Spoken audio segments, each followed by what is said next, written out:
நீங்கள் புதுசாக வீடு கட்டுறீங்களா? அப்போ இதை தெரிஞ்சுக்கோங்க. இதை பண்ணிங்கன்னா உங்கள் பில்டிங்கில் இந்த மாதிரி ஜாயின் கிராக்ஸே வராது.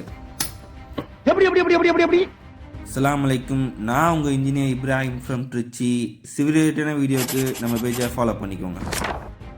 பிரிக் ஒர்க் ப்ராசஸில் நம்ம பார்க்க வேண்டிய விஷயம் பார்ட் 1. பிரிக் ஒர்க் ஸ்டார்ட் பண்ணும்போது ஆஸ் எ இன்ஜினியராகவோ ஹவுஸ் ஓனராகவோ இருந்து நம்ம என்ன பார்க்கணும்னா, காலம் டீசெட்ரிங் பண்ணதுக்கப்புறம் புள்ளி போடணும், இல்லைனா இந்த மாதிரி மிஷினில் கிராஸ் லைன்ஸ் போடணும். எதுக்கு பிளைன் சர்ஃபேஸை ரஃப்பாக மாற்றுறோம்னா, காலமுக்கும் பிரிக்குக்கும் ஒரு நல்ல பாண்டிங், அதாவது ஒரு நல்ல ஸ்ட்ரென்த்து கிடைக்கும்.